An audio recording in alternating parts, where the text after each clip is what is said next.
So, an Isamu Murayama episode where our main heroines are literally all over the place, or in this case, the world, huh?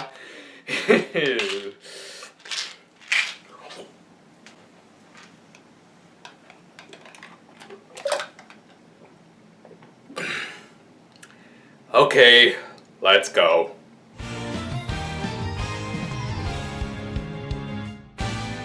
So, as the title suggests, the Precure were taking a little world tour to close out the final days of their summer vacation, which I didn't realize until this episode was a common thread throughout this little filler arc. Anyway, unlike their Smile Senpai, they avoid breaking any international policies by illegally entering into foreign countries through magic doors, and instead they just took the Aisaki family's private jet. Also, Hana's little sister Kotori was joining them on this trip. She'll contribute absolutely nothing to this episode. Anyway, for most of the Precure, it was their first time riding in a plane. Most notably Rue, who Kryusu would never take with them on a plane since she would always set off the metal detectors. So how much you want to bet it wasn't her metal skeleton setting off the alarms and just her wristwatch? To get more into the traveling spirit, the Precure switched their cosplay forms, job forms, and become a bunch of stewardesses. A stew! I'm a flight attendant. How about a stewardess then? It's flight attendant! Ha, I'll never get tired of that clip. Anyway, they also serve the in-flight meals, and wow, that beef dish actually looks really good. They're definitely not flying United. I'm still trying to digest that beef though from my last trip. Yet, for whatever reason, Hana got really addicted to saying beefu or chicken. Beef or chicken? Your life has been spared. First stop in the world tour was in my own backyard of Oahu. And yeah, I know that the Precure have come to Hawaii before, but it was frozen over in that episode, and thus they were unable to take a proper tour of the islands. Well, after Hurricane Lane, things have cleaned up nicely. So I wonder how this show is going to represent our state. 世界を満喫するためにはもう出発しないと。 0 out of 10, I'm done.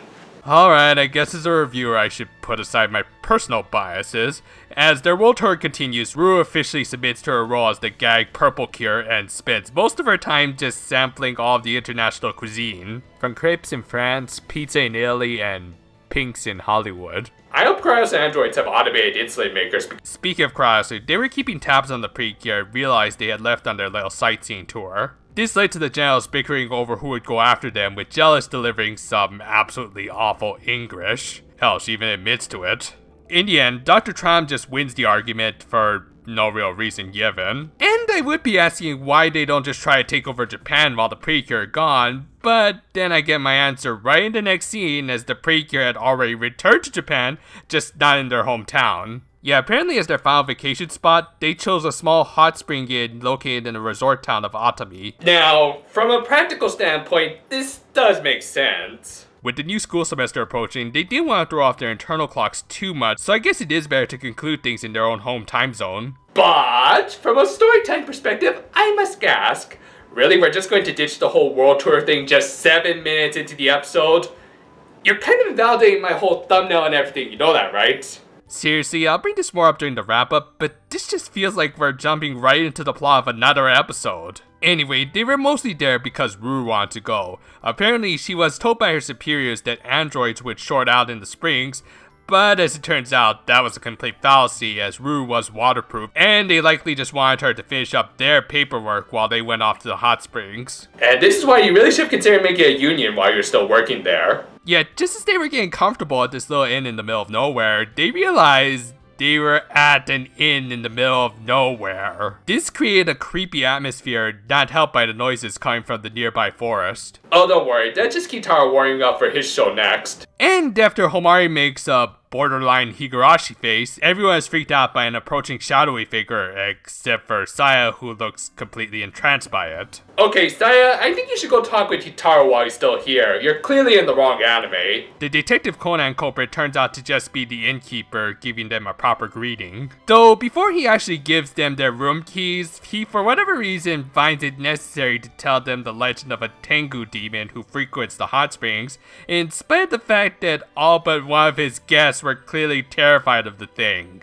5-star service. Dr. Tram had also arrived at the end, somehow being able to track down the Precure, even though you'd think he'd have tried to look for them on a different continent, but really, I think he just wanted to take a vacation on the company's dime and just got lucky he went to the same inn as them. Anyway, he and the Precure all spent time in the springs, with Harry narrowly missing one of his former superiors before catching the gaze of Homari with his fresh out of the bath look. I'm starting to think that Murayama is the biggest double H shipper on the writing staff. We then switched over to the dining hall where the Precure realized there weren't a whole lot of guests aside from them. Apparently, a fancier hotel was taking their clientele thanks to getting a lot of attention on Kyrsta, the Hakuto world's equivalent of Instagram. Feeling bad for the inn, the Precure decided to help by also uploading a bunch of pictures to spread word about it. And okay, I guess after ditching the whole world tour thing, this is going to be the main plot of the episode. こんなに楽しい夏休み初めてなのです。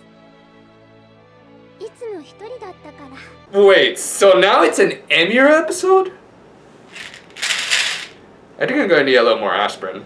And just in case you thought we weren't jumping around the plot enough, we then get yet another mini concert from the Six Rangers. Oh, I hope the staff don't mind cleaning up the confetti. Meanwhile, Dr. Tram collects some token power just by mildly injuring and annoying a guest. Seriously, this stuff has become way too easy to harvest. He creates a Tengu Oshimaida, but unlike previous fights, the Precure get the good idea to lead it away from all the civilians. Do I have to ask, when did they have time to change back into their regular clothes? What, were they just wearing those underneath their yukata? Cause unless it's an undershirt, that kind of defeats the purpose of wearing these robes. Well, anyway, they engage the big-nosed adversary.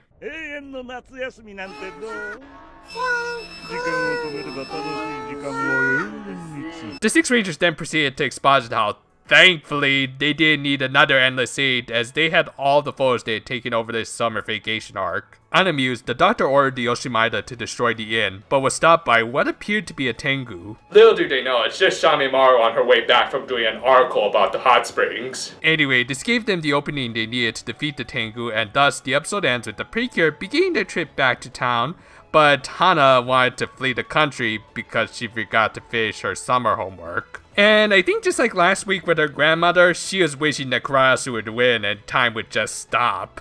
Unfortunately, this week's episode was nowhere near as good as last week's episode, as this was by far one of the most Murayama episodes ever. In that, good lord, could somebody get this man his medication and tell him to stick to one story? I think it goes without saying that this episode had way too many plots. In total, I counted 3 main ones: the world tour, the struggling inn, Emu trying to enjoy her first summer break with friends. Any one of these would have worked perfectly fine as their own individual episodes, but for whatever reason, they decided to cram them all into one episode. I don't know if there were production troubles that forced them to scrap an episode or two, though I do think this is indicative of Isamu Murayama's writing style. The guy just has a lot of ideas and refuses to cut any of it. Which is a shame, because amongst the whole writing team, he does get the characters right. I joke about it, but I do like seeing Rue starting to embrace her more adorkable side, as it is charming. Saya being entranced by the paranormal, that works as a means of subverting our expectations of her usual character traits. And yeah, the subtle Harry/Homari moments are cute. I just wish we had a much tighter plot to enjoy these character moments with. As is, this episode has its moments, and does feel like a proper conclusion to the summer vacation arc, but otherwise, I look forward to returning to the main plot next week. Still working on the second half of the Hakuto Precure manga review. Should be out soon, either this week or the following week, and then it's back to the Smile Precure reviews. Look forward to it, and until then though, farewell for now my friends, and seriously, why could the Precure spend more time here? I mean, Hurricane Lade is long since passed, and just as long as Stitch stays away from Honolulu, there should be no problems. Let me get back to you on that last one.